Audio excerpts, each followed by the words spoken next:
Chapter 1. Queen Velara of the Thessari Empire stood in the docking bay of Haven's Rest Station, surrounded by her royal guard in full ceremonial armor. After 3 years of relentless searching, following fragmented leads across dozens of systems, she had finally tracked her missing daughters to this remote frontier outpost. The last confirmed sighting had been devastating. Princess Lyris and Princess Kayla, aged 14 and 12 when they disappeared, had been seen boarding a refugee transport fleeing conflict in the border regions. Every scenario Velara had imagined over the years ended in tragedy, captivity, exploitation, or death at the hands of those who would use royal hostages for leverage. The station administrator, a nervous human named Chen, met her at the airlock with obvious anxiety. "Your Majesty, I need to explain something before we proceed. Your daughters are here, they're safe, but the situation is unconventional." Velara's control nearly broke. "Where are they? Take me to them immediately." "Of course, Your Majesty. But please understand, they've been living here under assumed names for almost 2 years. They've been staying with one of our residents, a human named Marcus Webb, who's been sheltering them." Velara's guards tensed at the word sheltering, hands moving toward weapons. The implications were disturbing. A human man keeping 2 young Thessari females in his residence. "If this human has harmed my daughters," Velara's voice carried lethal promise. "No, Your Majesty, nothing like that," Chen said quickly. Marcus didn't know who they were. They came to the station as refugees, frightened and alone, giving false names. Marcus offered them shelter and protection without asking invasive questions. He's been taking care of them. Chen led them through the station's corridors to the residential section, cramped quarters where station workers and long-term residents lived. They stopped outside a modest apartment, standard housing for a single occupant. "They're inside," Chen said quietly. "Marcus's shift ended a few hours ago, so they're probably resting." Velara signaled her guards to remain outside and override the door lock with her royal security codes. She needed to see her daughters with her own eyes, to verify they were truly here and truly safe. Chapter 2. Velara entered the apartment quietly, her heart pounding with years of fear and desperate hope.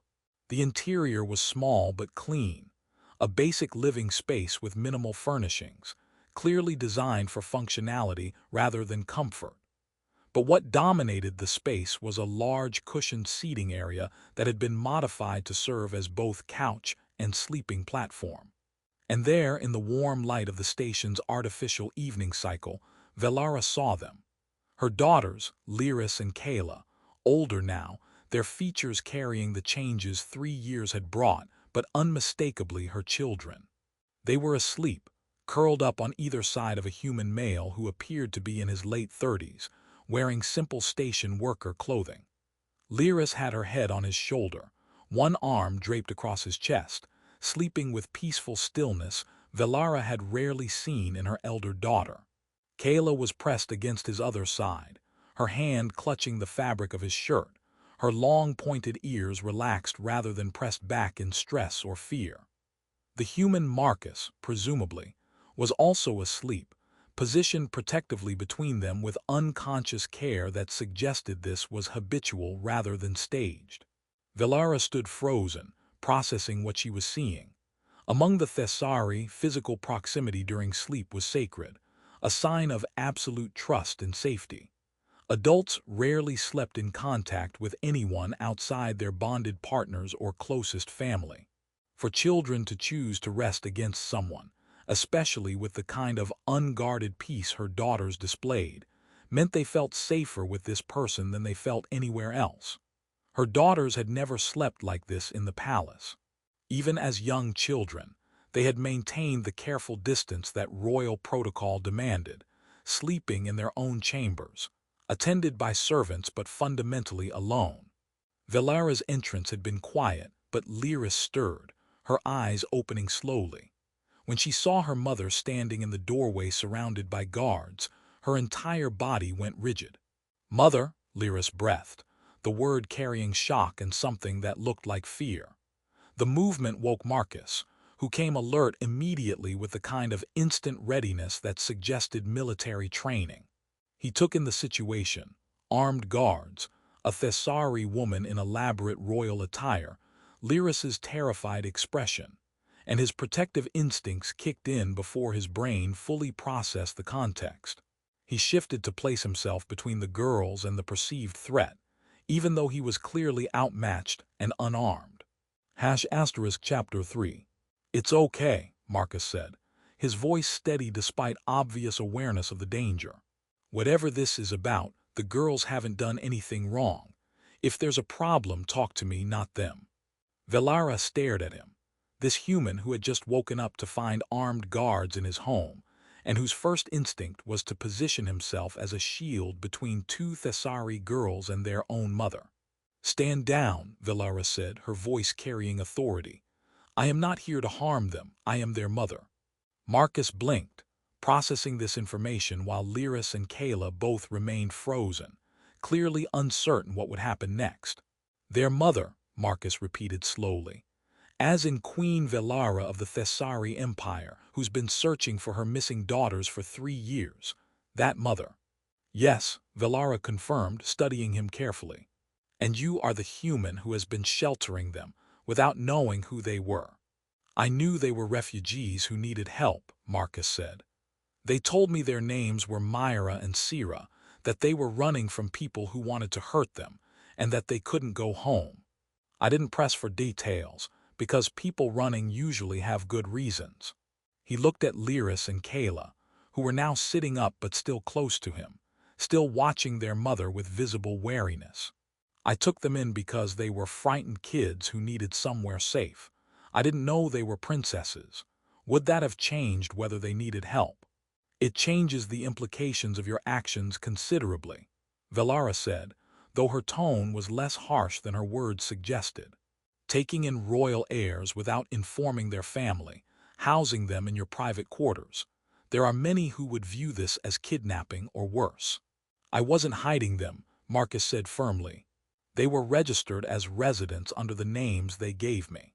If anyone had been looking for 2 Thessari girls matching their description, station records would have shown them. I assumed their family knew where they were and had chosen not to retrieve them, or that there was no family to retrieve them." Velara's attention shifted to her daughters, who were watching this exchange with expressions suggesting they were waiting for something: punishment, perhaps, or demands. "Lyris, Kayla, why did you run? Why did you hide for 3 years while I searched for you? Do you understand what your disappearance has cost?" Chapter 4. Lyris found her voice first, though it trembled. "Mother, we couldn't come home. The people who orchestrated the ambush on our transport, they were from our own court.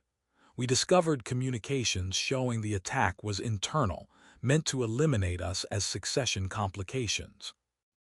She paused, clearly struggling with the words. "We ran because returning meant being killed by people you trusted. We hid because we didn't know who we could trust, and we were terrified that even telling you would put you in danger or make you choose between us and political stability." Kayla added quietly, "We thought we were protecting you by staying hidden, that if we were just gone, you could claim we died in the attack and the people who wanted us dead would be satisfied." Velara felt her carefully maintained composure cracking.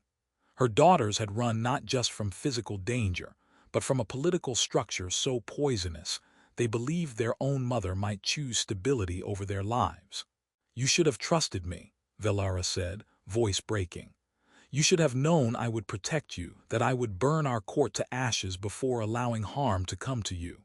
"We were 13 and 11 when it happened," Lyris said, tears now visible. "We were frightened and didn't know who to trust, and we just ran. And by the time we reached this station and met Marcus, we'd been alone and scared for so long that the idea of going back to the palace, to the politics and the danger and the constant awareness that we were targets, we couldn't do it." She looked at Marcus, who was watching this exchange with obvious discomfort but making no move to leave despite the clear family nature of the conversation. Marcus offered us safety without conditions. He asked no questions about who we were or where we came from. He just helped. He shared his home, made sure we had food and education, kept us safe from the nightmares, and gradually we stopped being afraid all the time. Kayla's hand moved to clutch Marcus's shirt again, the gesture unconscious but revealing. With Marcus, we could just be Myra and Sierra, not princesses, not political assets, not targets, just people who mattered because we were people, not because of our bloodline. Velara looked at the scene before her, her daughters seeking comfort from a human stranger rather than celebrating their mother's arrival. The realization was painful but undeniable. They had found with this human something they never had in the palace. "You chose to rest against him," Velara said quietly, gesturing to how they'd been sleeping when she arrived. "Among our people, that signifies absolute safety. You never slept like that in the palace, even as young children." "No," Lyris admitted. "In the palace, we were always aware we were being watched, that we had to maintain proper behavior even in sleep. We were never safe enough to be vulnerable." She paused. "Marcus taught us that it was okay to be scared, okay to need comfort, okay to ask for help. He never made us feel weak for having nightmares or needing reassurance. He just was there, steady and patient and safe." Velara turned to Marcus, who had remained silent during this exchange. "You saved my daughters, not from immediate danger, but from loneliness and fear that would have broken them eventually. You gave them something I, with all the resources of an empire, failed to provide. A place where they could feel safe enough to rest." She paused, choosing her words carefully. "I came here expecting to rescue them from captivity or tragedy. Instead, I find them choosing freely to stay with you, displaying trust through their rest that they never showed in their own home. What does that say about my failure as a mother?" Marcus looked uncomfortable but spoke honestly. "It says the palace wasn't designed for children to feel safe. It was designed for political power and control. You can't blame yourself for that. You were operating in a system that prioritized other things. But yeah, these girls needed somewhere they could just be kids who were scared, and they didn't have that until they found it here." He looked at Lyris and Kayla. "That said, they've been worried about you for 3 years. They talk about you all the time, about whether you're safe, whether you're still searching, whether you blame yourself. They love you, Your Majesty. They just couldn't reconcile loving you with surviving the palace environment that came with you." Velara felt tears she couldn't stop. Her daughters rose from the couch and approached her carefully, as if uncertain of their welcome. "We're sorry, Mother," Lyris said quietly. "We never wanted to hurt you. We were just trying to survive." Velara pulled them into an embrace, rare physical contact that protocol usually forbade, but that this moment demanded. "I am sorry," Velara said fiercely. "Sorry that you grew up in an environment so dangerous you felt you had to run. Sorry that you couldn't trust me to protect you. Sorry that it took 3 years to find you because I was searching for captives rather than children who chose sanctuary." She pulled back to look at them.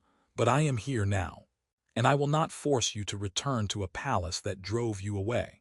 We will find another solution, one where you are safe and I can know you are safe, without requiring you to live in fear." She looked at Marcus. "And you, Marcus Webb, have my gratitude for doing what I failed to do, giving my daughters a place where they could heal. I do not know yet what form that gratitude will take, but know that you have earned the favor of the Thessari throne through simple kindness, when kindness was most needed." Some rescues end with dramatic liberation and joyful reunion.